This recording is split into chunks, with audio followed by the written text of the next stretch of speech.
हिंदू शख्स मुस्लिम बनकर Mecca Medina पहुंचा तो फिर देखिए क्या हुआ। जब एक हिंदू शख्स मुसलमान बनकर मक्का मदीना दर्शन के लिए पहुंचा तो उसके साथ क्या हुआ ये जानकर आप भी हैरान हो जाएंगे। आज के इस वीडियो में हम आपको ऐसे ऐसे गैर मुस्लिम शख्स के बारे में बताने जा रहे हैं जिन्होंने मुस्लिम बनकर मक्का जाने की हिम्मत तो की, ये जानते हुए भी कि वहां मुस्लिम्स के अलावा कोई और नहीं जा सकता। ऐसे में उन शख्स के साथ क्या हुआ ये जानने के लिए वीडियो को बिल्कुल अंत तक जरूर देखें। दोस्तों, मक्का मदीना को मुस्लिमों के लिए बहुत ही पाक और पवित्र जगह माना जाता है। यहाँ पर किसी भी गैर मुस्लिम का आना सख्त मना है, क्योंकि यही वो जगह है जहाँ से इस्लाम की शुरुआत हुई थी। यहाँ लाखों की संख्या में मुस्लिम लोग अल्लाह को याद करने आते हैं। सऊदी अरेबिया में मौजूद मक्का शहर की आबादी लगभग 20 लाख के आसपास है, लेकिन यहाँ हर साल लगभग 60 लाख से ज्यादा लोग पूरी दुनिया से हज की यात्रा के लिए आते हैं।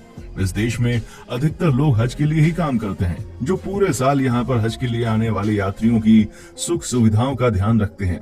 दोस्तों, इस्लाम में मक्का की सबसे पवित्र मानी जाने वाली इमारत काबा है। ग्रेफाइट पत्थर से बनी 40 फीट लंबी और 33 फीट चौड़ी ये इमारत काले रंग की है और इसमें कोई भी खिड़की नहीं है, बस एक दरवाजा है।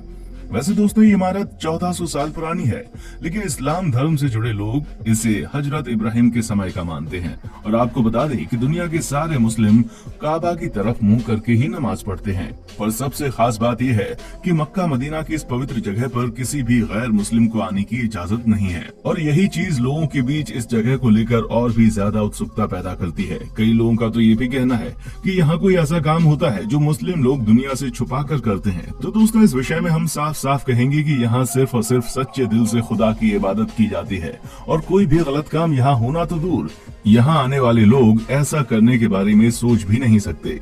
पर फिर भी लोगों के अंदर उछल कूद करने वाला दिमाग नहीं मानता, और कोई ना कोई तिगड़म भिड़ा कर वो वहाँ पर जाने की कोशिश करते हैं। पर खुदा की रहमत तो देखिए, आज तक जिस किसी भी शख्स ने गलत इरादे से नापाक मन को लेकर इस जगह पर जाने की कोशिश की है, वो कभी भी इस काबा की इमारत के अंदर नहीं जा पाया है। अब इस तरह के लोगों को या तो पुलिस पकड़ लेती है या फिर कुदरत उनका हिसाब खुद करती है। ऐसे में अब हम आपको भारत के केरला में रहने वाले ऐसे शख्स से जुड़ा किस्सा सुनाने जा रहे हैं, जिसे सुनकर आपको इस धर्म की खूबसूरती का एहसास हो जाएगा। केरला में रहने वाला एक शख्स जिसका नाम रमेश था, वो सऊदी अरब के रियाद शहर में काम करता था और वहाँ अपने मुस्लिम दोस्त सिद्दीकी के साथ रहता था। अपने मुस्लिम दोस्त के साथ मुस्लिम मुल्क में रहने की वजह से रमेश इस्लाम की तरफ काफी ज्यादा प्रभावित हो गया। वो पैगंबर मोहम्मद के आदर्शों और सिद्धांतों से बहुत ज्यादा प्रभावित हो गया था और उसे मुस्लिम लोगों का कल्चर बहुत ही ज्यादा पसंद आने लगा। ऐसे में आप कह लीजिए कि वो मन से इस्लाम धर्म को अपना बना चुका था। यहाँ तक कि जब रमेश अपने घर केरल वापस आया, तब भी उसके दिल से इस्लाम के लिए मोहब्बत कम नहीं हुई और अंत में उसने इस्लाम धर्म को कबूल करने का मन बना लिया। अब ये अपनी सबकी अलग अलग पसंद हो सकती है, लेकिन रमेश के हिसाब से इस्लाम धर्म सबसे पाक मजहब था, जिसमें ईश्वर को बिल्कुल सच्चे दिल से अपना मानते हैं। अब ये सारी चीजें होने के बाद जब रमेश ने इस्लाम कबूल किया तो उसने अपना नाम बदलकर मुजम्मिल कर लिया। वही मुजम्मिल जो पहले रमेश के नाम से जाना जाता था, और इस्लाम कबूल करने के बाद वो एक सच्चे मुस्लिम की तरह 5 वक्त नमाज भी पढ़ने लगा और इस्लाम की दी गई नसीहतों पर चलने लगा। जब वो पूरी तरह से इस्लाम को अपना मान चुका था तो उसके दिल में ये ख्याल आया कि अब मुझे मक्का मदीना के दर्शन करने हैं। ऐसे में दोस्तों, मुजम्मिल की ये ख्वाहिश भी पूरी हुई। मुजम्मिल ने अपने नए नाम से अपना पासपोर्ट बनवाया और मक्का मदीना में दर्शन के लिए चला गया। अब ये बात याद रखने की है कि वो रमेश जो अपना धर्म बदलकर मुजम्मिल बना था, पूरी तरह से इस्लाम के लिए तत्पर हो गया और मन ही मन उसने ये सोच लिया कि वो आखिरी सांस मक्का मदीना की पवित्र जगह पर ही लेगा। इसीलिए जब वो वहाँ पर गया तो उसने खुदा से ये दुआ की कि अब वो उसे अपनी आगोश में ले ले। दोस्तों, जब रमेश उर्फ मुजम्मिल के दिल में इस तरह की इच्छा जगी तो उसने अपने साथ अपना कफन भी रख लिया और उम्रा के लिए चला गया। वो पहले मक्का गया और उम्रा करने के बाद वो मदीना आया, पर यहाँ 2 दिन तक रुका और यहाँ भी वो खुदा से यही दुआ करता रहा कि आए खुदा, मुझे अपने आगोश में ले लो, मैं इस पाक जगह से वापस नहीं जाना चाहता।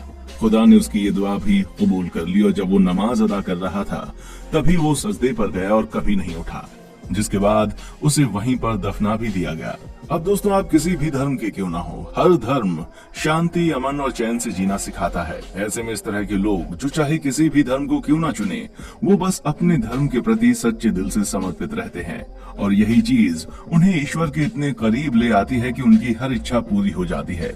अब आप खुद ही सोचिए, एक गैर मुस्लिम जो जन्म से इस्लाम धर्म के साथ पैदा नहीं हुआ था, लेकिन इस धर्म की खूबसूरती ने उसे एक ऐसा मुस्लिम बना दिया जो अपनी अंतिम सांसें भी मक्का मदीना जैसी पाक जगह में लेना चाहता था, और उसकी ये इच्छा खुदा ने पूरी भी की। अब इससे ये बात तो साफ होती है कि खुदा खुद अपने बंदों में फर्क नहीं करता। तभी तो उसने रमेश की इच्छा को पूरा किया और दुनिया के सामने ये मिसाल कायम कर दी कि सच्चे दिल से आप अल्लाह, ईश्वर, राम, किसी से कुछ भी मांगेंगे, आपको वो मिलता ही है। बस आपको अपने ईश्वर, अपने अल्लाह, अपने राम पर विश्वास होना चाहिए। दोस्तों, खुदा ने सच्चे मुसलमान की यही पहचान बताई है कि वो अपने ईमान का पक्का हो और इस्लाम धर्म को दिल से कबूल करे।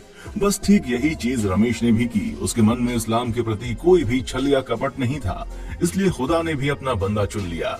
हालांकि कुछ मुस्लिम ऐसे भी हैं जो खुदा की दी गई सीख को भुलाकर अपनी ही कहानियां रचने में लगे रहते हैं और ये भूल जाते हैं कि खुदा की सबसे बड़ी सीख यही है कि वो अपने हर एक बंदे से बराबरी से प्यार करता रहे। और ऐसा भी कहा जाता है कि असली इस्लाम को मानने वाला किसी भी तरह की हिंसा के पक्ष में नहीं होता। यहाँ तक कि उसके मुंह से अपशब्द भी निकलता है तो वो उसे पाप समझता है। और ये सिर्फ एक सच्चे मुस्लिम की ही नहीं बल्कि एक सच्चे इंसान की पहचान है। आप जिस किसी भी चीज को अपना माने, उसे दिल से अपना माने, फिर देखिए पूरी दुनिया आपको अपनी लगने लगेगी। बाकी आज के लिए बस इतना ही। उम्मीद है आपको वीडियो काफी पसंद आई होगी।